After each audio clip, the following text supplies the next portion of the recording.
All right, here we are. You've made it through the gauntlet of the others, and now this is the big challenge. This is the family of E.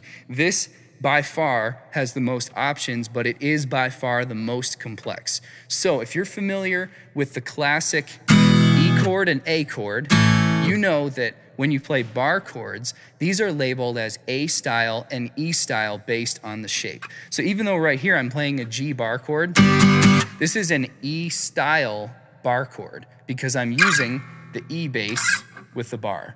And then if I was to play a C, even though this is a C chord, this is an A style bar chord.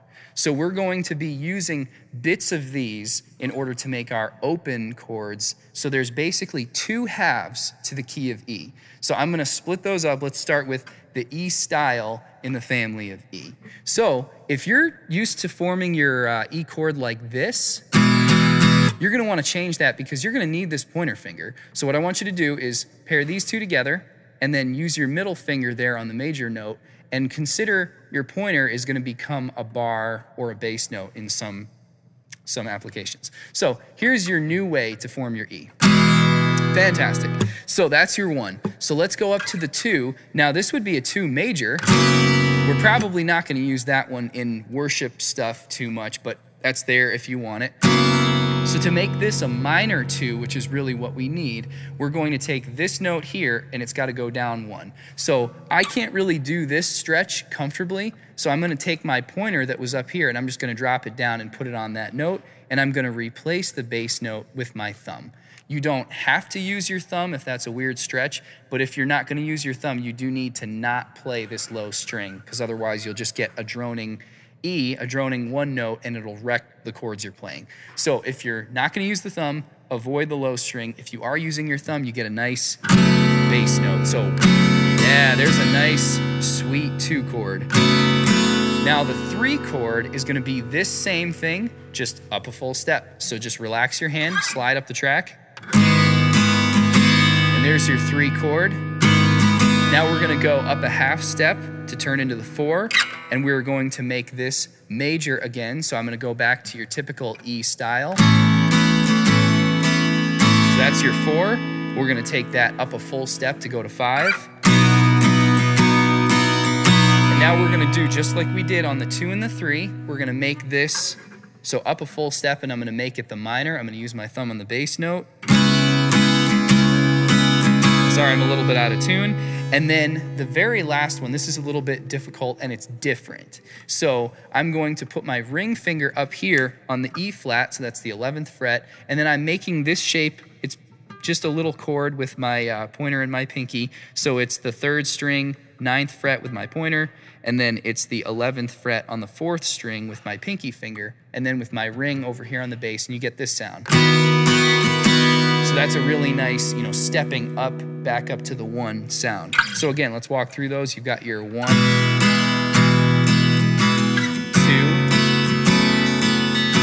3, to the 4, to the 5, to the 6, to the 7, and you're back to your 1.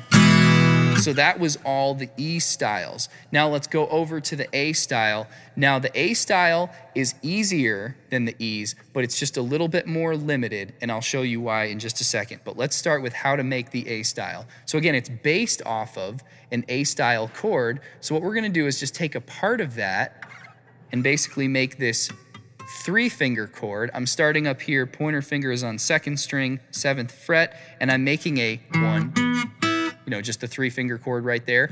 But instead of putting my bar down like before, I'm arching my hand so that the bottom strings can ring clean through what I'm playing. So this is our 1. And now what you're gonna do, we're gonna go in reverse this time. So here's your 1. Let's go backwards. Let's go down to the 7. So all you need to do is take your pointer finger and just drop it. So now here we are. And you can see I'm budged up against the very top string so that it's not ringing, so it doesn't conflict the bass note.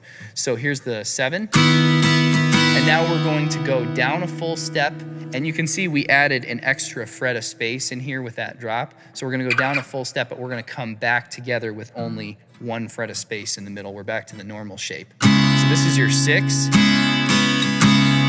And then you know that 5 and 4 are just right down the line from there. So here's 5.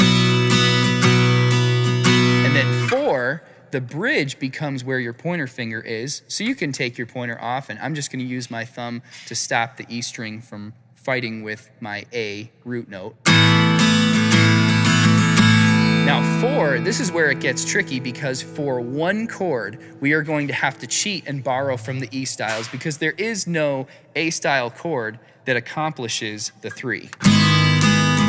That's easy to get to, that is. You could do it way up high, but it loses all the thickness and kind of the ease of playing. So I just go right back to the E style 3. But now when we go to the 2, we actually can go up high and make a 2. So you remember, through everything we've done, your 2 is literally up a full step from your 1. So here's our 1. We could do this.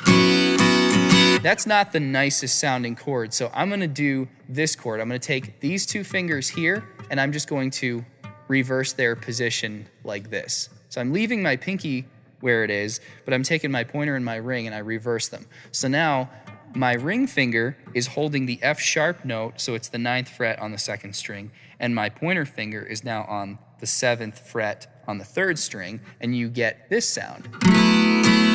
And all I'm doing with my middle finger is just softly deadening out this low string. Again, use whatever trick you need to dead out that string. You can also slide your ring finger just up higher on that, and it kind of budges against it. That accomplishes the same thing. Whatever works for you. I like to not have to be hyper accurate with missing strings, especially when I'm leading worship or singing and playing. So I don't like to have to concentrate on, when I strum, I have to make sure I miss that string. So I just want to budge up against it so I can hit it, but it doesn't ring.